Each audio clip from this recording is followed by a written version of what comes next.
paciente ele tá glicado, nós como profissionais estetas, a gente se sente incomodado apenas com a pele, porque a pele é a nossa matéria-prima. Portanto, a glicação, ela acontece em diferentes tecidos do nosso corpo, ela acontece nas proteínas. Então, isso pode acontecer nos vasos sanguíneos, pode acontecer na nossa hemoglobina, pode acontecer em células do cérebro, então isso vai oxidando, vai causando muitos transtornos. Então, vai começar a ter uma alavanche de problemas.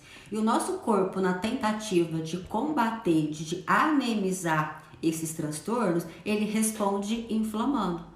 Quanto o nosso corpo responde inflamando, ele libera citocinas. Quanto mais citocinas inflamatórias, mais citocinas, mais resposta imunológica o nosso corpo produz. Como isso vai virando aquele ciclo. Então, o paciente que ele é glicado, nós podemos sim afirmar que é um paciente inflamado, porque acaba gerando aí uma consequência.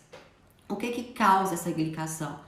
Açúcar industrializados, carboidratos industrializados, que são aqueles alimentos inflamatórios. E para que ocorra essa glicação, nós precisamos de ter o açúcar, o calor e a proteína.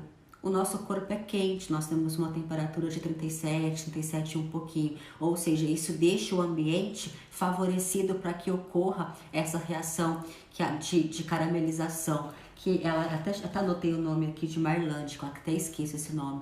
Essa síndrome de Maillard é quando a gente tem essa união calor, proteína e glicose. É meio que carameliza, é como se fosse derreter. Inclusive a literatura dá até um exemplo de caramelização, como se fosse esse açúcar que a gente coloca no fogo para queimar e acontecer a caramelização. É isso que acontece internamente com as nossas proteínas. Então a glicose gruda, o nosso calor aquece, aquilo meio que derrete e forma uma caramelização. Quando isso acontece, muda a estrutura, muda a forma da proteína. E nós temos duas formas do nosso corpo acontecer essa glicação, de formar esses AGEs.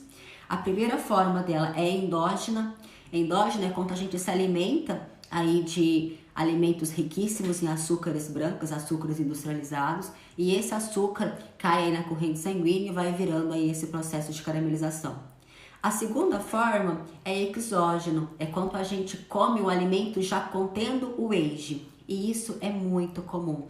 Por exemplo, se a gente pega uma carne e vai assar, aquela crosta mais amarrom, mais pretinha que fica na carne, geralmente nas marcas da grelha, aquilo é AGE puro que a gente está ingerindo. Se a gente pega um bife e quer deixar aquele bife mais douradinho, porque ele fica mais bonito aos olhos, tem aquele cheiro melhor e a gente acha que é mais gostoso, então aquele bife mais douradinho, mais queimadinho, com aquela cebola queimadinha, são AGEs, então a gente está ingerindo mais AGE. O ovo cozido, ele tem, por exemplo, vamos pensar em um AGE. O ovo frito, ele vai para 60 AGEs, então a gente está ingerindo isso. Então a gente pode, das duas formas, entregar esses produtos de glicação para o nosso corpo. Ou colocar o alimento lá dentro e o nosso corpo, através do excesso de açúcar, promove esses AGEs, ou a gente ingerir diretamente esses AGEs. Então, gente, é meio que assim, tudo que é bom nessa vida vai nos prejudicar. Então, a gente tem que ter muito cuidado com esse tipo de coisa. O que eu falo? Que assim, a gente tem que ser feliz, nós temos que nos alimentar bem e comer o que a gente gosta. Portanto, tem uma questão de equilíbrio. Se a gente vai comer, por exemplo, algumas coisas que a gente já sabe que são ricas em AGEs, nós temos que estar munido de alimentação que tem muitos nutrientes para que o nosso corpo seja capaz de combater esses malefícios. Ou, se a gente não tem uma alimentação tão favorável, nós temos que pensar em nutrir o nosso corpo com suplementos, para que esses suplementos desempenhem esses papéis, resolva essa situação, elimine essa glicação, desglique, diminua os radicais livres. Então isso é importante. Inclusive, antigamente, quando nós tínhamos menos acesso a esses alimentos industrializados, a esses carboidratos tão refinados, nós tínhamos uma longevidade um pouquinho maior. Hoje, com a tendência desses malefícios, nós estamos cada vez mais inflamando, produzindo mais radicais livres e isso, consequentemente, está causando um envelhecimento precoce. Se você for ver hoje, uma pessoa de 25 anos, de 20, se ela for mais branquinha, ela já é uma pessoa que já tem muitas manchas, muitas rugas, uma certa flacidez, uma olheira já acentuada, comparado a talvez pessoas de outras situações.